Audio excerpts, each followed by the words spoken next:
that whole the generation of elderly, as they, senior citizens, people who retire, will realize that they're in that unfortunate generation that for whom the healthcare, there is no pension system that will care for them into their old age. The healthcare system is not adequate, and that their children are not able to care for them because of the one-child policy. They have maybe perhaps only one child, or who might not be able to support them into their old age. And that, similar to what does happen in Japan, that there will be a lot of old people who will say, just take me out up to the mountain and let me perish. And it sounds, it's a very sad thing, but it may be happening now, and we may never know if this is the sort of thing that's happening. But China is confronted by this problem. Because, as I say, despite the fact that we think of it as a country of 1.3 billion, it's undergoing all these transformations, but it yet does not have the social safety nets to take care of its workers into old age. Japan, at least, which is facing a similar demographic stress, has the wealth and the wherewithal, one would think, to look after its elderly. So anyway, I think it's very important for us to always remember this idea that China, everybody's over there and then I'm here, so it just seems like my universe is imbalanced. But I think that it's important for us to always think about the alleviation of poverty, but also that China is still a developing country with limited resources, given the number of people it has to take care of. Now, the question that confronts the world is this question of, okay, we see this big country of 1.3 billion people with all the resources that it has, with the potential it has, and is this country a threat or is it an opportunity? Now, I'm always hesitant to bring up that theme, but it's very prevalent if you go to the United States or Europe or even parts of Asia, and everybody says, "Oh, is China a threat or an opportunity?" I kind of go with Stephen Colbert. I don't know if you know Stephen Colbert, that philosopher, a great note in the United States, a comedian. He did a China special. I think it was just around the time of the Olympics, where he called China a frenemy, a friend and an enemy. In the way that I think China will clearly be a threat to some people, in the sense that China's emergence is changing the competitive landscape around the world. People will clearly lose jobs, are losing jobs because of what's happening in China. People in the United States or elsewhere will lose jobs. But also there are great opportunities, right? And if you think about what, if you look at something like, okay, China can make toys at a very low cost, and you go to Walmart and you see all these toys that are made in China, almost everything made in China, sort of consumer goods, a lot of things. Then, okay, that may have put certain people out of business in toy factories in the West, but it also means for the consumer in the United States that they get these products of equal or perhaps even better quality than what they were getting before at much less. So China has had this deflationary effect on a lot of things. So the dichotomy, I think, is false. This idea that it's either a threat or an opportunity. I think in many ways there will be always winners and losers when anything happens. And you can't just say that China will be a threat or an opportunity. It may in fact be both.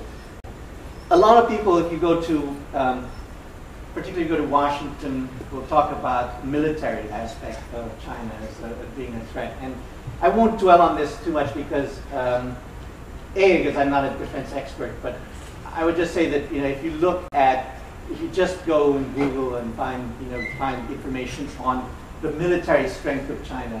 This is a military that does not have an aircraft carrier. I'm sorry. If there's any thought anywhere that China is on the verge of becoming a military rival to the United States, it just ain't happening. At the moment. They've got a lot of people in the army, but this is not an army like, or an armed forces similar to the armed forces of the United States. They have the nuclear weapons, but again, it's not in the same lever class or to the extent of the power that the United States has. Not that we don't even want to go there, because I mean, even one nuclear weapon is enough. But I think that the whole military aspect, I think, tends to be overblown quite a lot in terms of assessing where China is, assessing China's superpower status or potential superpower status.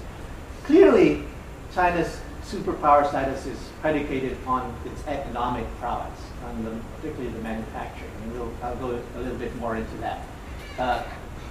The thing that I wanted to stress is that, you know, and as you all know, because you live right here on the doorstep, right, that China is changing. China has changed. And if I think about when I first went to China, which was in 1984, I went to Beijing. I was a summer student studying here, you know, doing research here in Hong Kong. And I was working at a bank, an American bank, being paid out of incidental stationery expenses. It was very little. But I saved up all that summer, and then I went up to Beijing for a week. And you know, I mean, even just looking like a student, basically, I wasn't dressed terribly well, but I still stood out like a sore thumb. I mean, China was still people wearing mouse even then. I mean, we were talking about only like 24 years ago, but still a lot of people in the Mao suits, etc. And people could easily tell, even someone who possibly could be Chinese, could easily tell that you were a foreigner. Today, you know, I got up to China, and just most people are probably dressed better than I am. A lot of people. Certainly, if you go to Shanghai or you go to a place like, you know, some swishy place like you know, restaurants in the Bund or something like that. There are people of great wealth, as immense wealth. And as I say, Forbes magazine now puts out a whole list of people, you know, billionaires in China. I mean, things have changed, clearly have changed. Right? So one of the things that I do think we have to also, not just look at the economic power, but we also have to understand that China isn't standing still when it comes to the more thorny issues, or we think about it as being still kind of archaic in sort of its democracy, its rule of law. We have to appreciate that there are reforms going on, even at the grassroots, particularly at the grassroots, when it comes to its democratic systems and its rule of law. That China is not without a sense that it has to improve. The Chinese leadership is not without a sense that they must improve in terms of rule of law and democracy. Just as an example, you might check out an NGO called International Bridges for Justice, I think it's called IBJ, run by this Chinese-American woman named Karen Che, T-S-E. And you know, Karen is a lovely woman who's actually an ordained minister, but she's based in Switzerland, mainly because her husband lives there. But she runs this group called International Bridges for Justice, which has offices, I think about a dozen or so offices in China, and is exposed or does work in almost all the provinces of China. And what they do is they work with the Ministry of Justice, with the Chinese legal officials, to inform, to educate both the public, the general public, and Chinese legal officials, prosecutors and such, on human rights in China, on what are the legal rights of individuals in China, what are the rights of individuals when they're arrested and they're being interrogated. And you know, China does have laws and spells out the rights of these individuals. One of the biggest problems is that people don't know about that. People are still used to the idea that, you know, the state owns them. Right? And one of the things that Karen does is very simple. Is her group prints out leaflets that spells out what individuals' rights are in China today, and they hand them out because the state has not had the wherewithal or has not gotten around to actually doing this and educating the people. So you still see around China, you know, these posters